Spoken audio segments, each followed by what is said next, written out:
So today we are starting a new book of the Bible.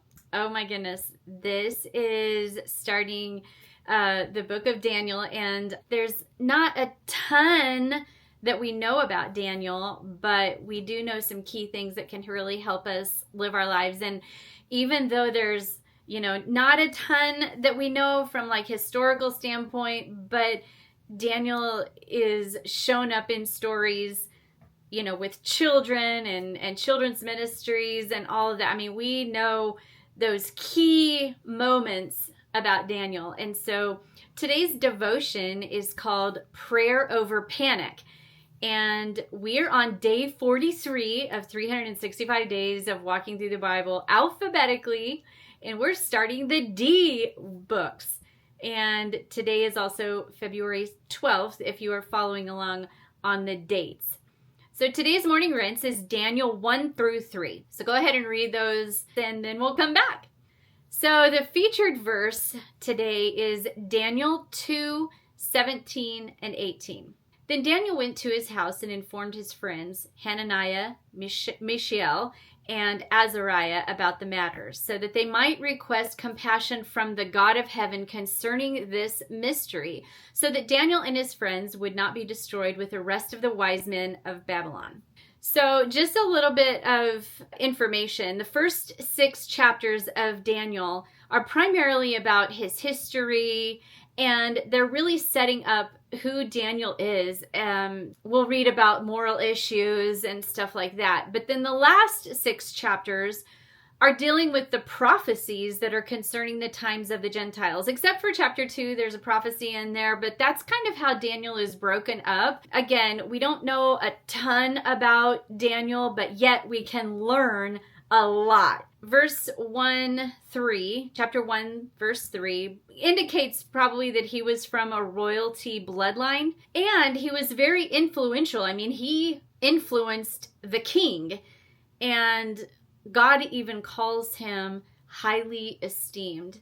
We also know that he was very focused on food, and that's where, you get the Daniel fast that people will do where they won't eat any meat. It'll just be vegetables and fruit and that kind of stuff. So there's a lot of stuff that we can glean from Daniel in that small book and in that small portion.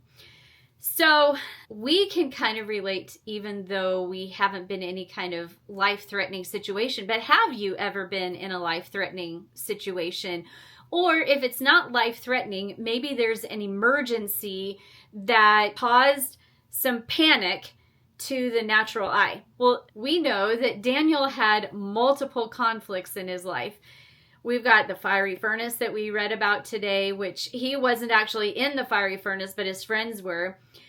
He was rescued from a lion's den. He interpreted 2 kings' dreams.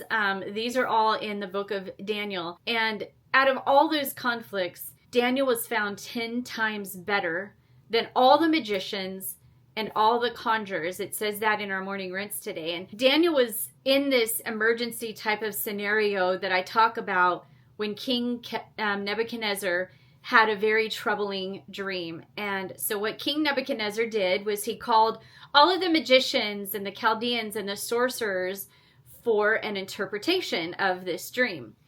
Well, the kicker was that he refused to tell anybody what the dream was, but instead he commanded all these people to not only tell him the interpretation, but he also wanted them to tell him what the dream was. Not only that, to add to this pressure, he declared that if they were incorrect, then they would be killed. Well, when the king received criticism from the Chaldeans, the king became super furious and gave an order to destroy all of the wise men of Babylon. Well, Daniel, he courageously went to the king.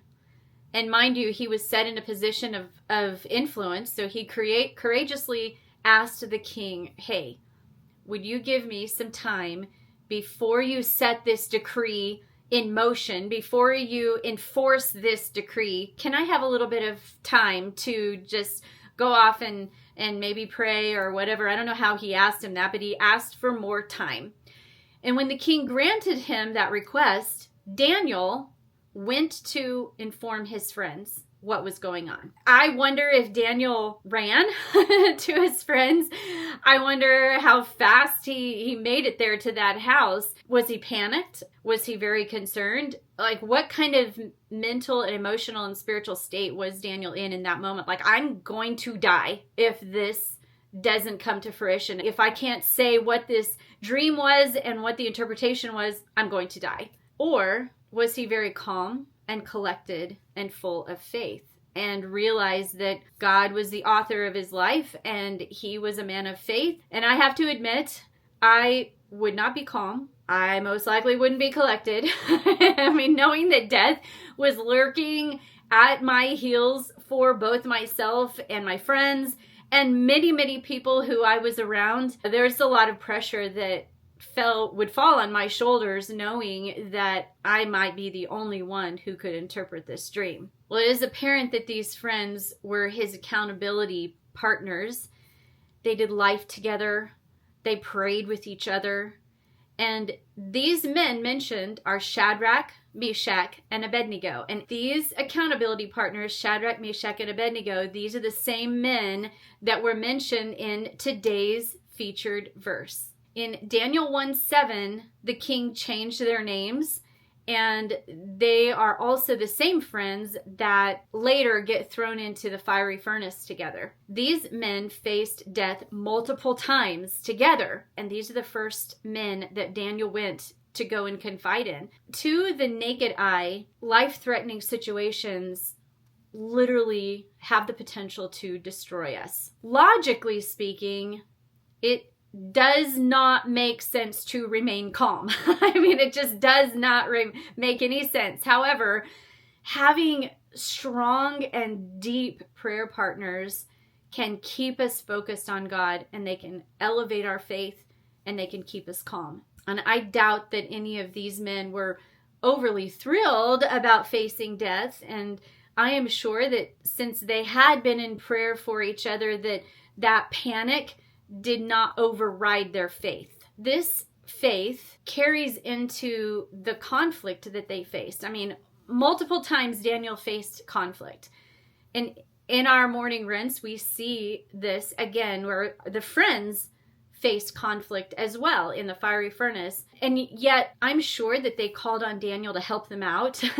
I'm sure Daniel was praying for them, and they prayed for each other during different things. And all these accountability friends, they went through life together. They went through tragedy together. And I would imagine that their faith continued to override the panic because they were doing life together. They had these accountability partners together. When they were faced with this, when Daniel ran to them and said, "Hey guys, this is the next situation. This is what's going on here. I have to interpret this dream or we're all going to die," I would imagine the first thing they did was to start praying. Having accountability partners and prayer partners is so important.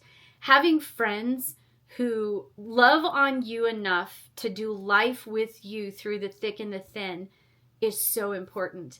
And I love that Daniel had these men in his life. Today's challenge to dig deeper is realizing it is so important to have friends who will walk through life's challenges with us.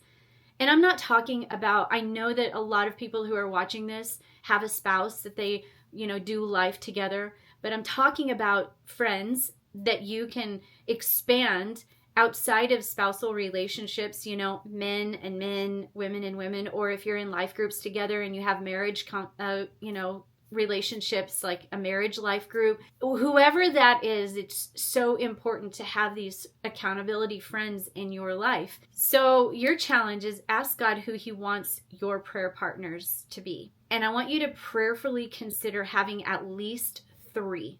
Once the Lord reveals who these prayer partners are, or you may already have these prayer partners established. You may already be in a group with 3 other people or 4 other people or 2 other people. If you do, then call them up today and thank them for being your accountability partners. If you do not have some deep, inner relationships where you can, have those accountability partners. And I'm not talking about surfacey stuff, and I'm not talking about checking in on someone once a year. I'm talking about even a little more deeper than that.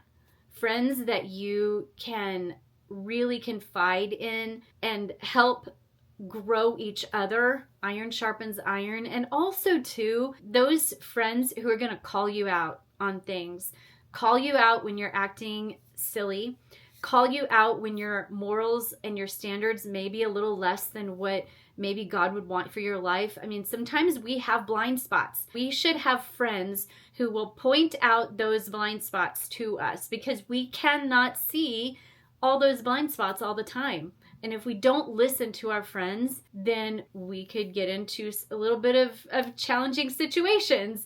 And so your challenge for today is, I want you to write down who your accountability partners are, know who they are, and continue to do something today that will forge that relationship. And you might be in a group where all of the friends in that group are all accountability partners together, or you might be in an individual relationship with these accountability partners. But whoever it is, whether it's a mentor or some kind of relationship, you need to have them. Like, ask them if they would be willing to accept this position of being an accountability partner. And then what you do is you have to make an effort.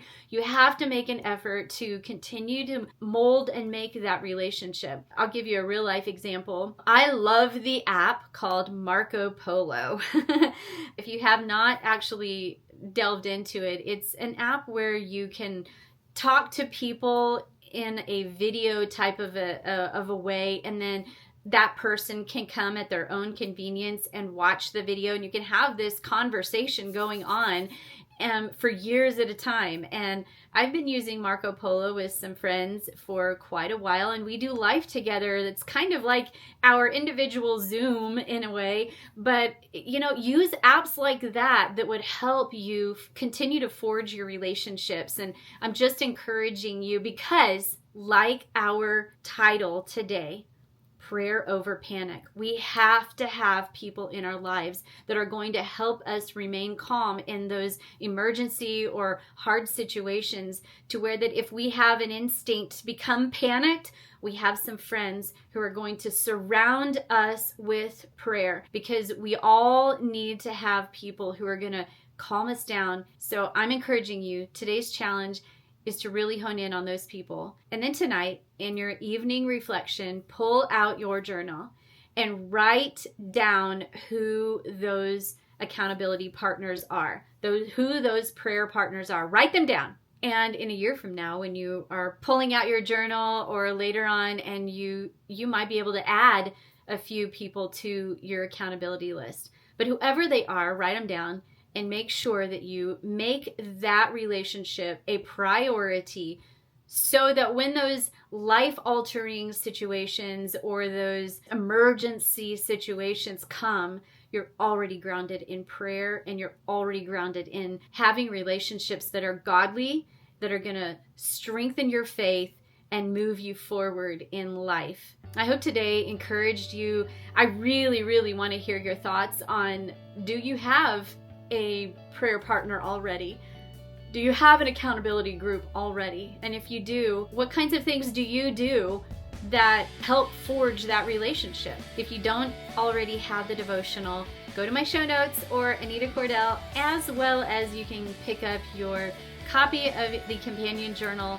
And until tomorrow, keep rinsing, reflecting, and repeating. God bless you.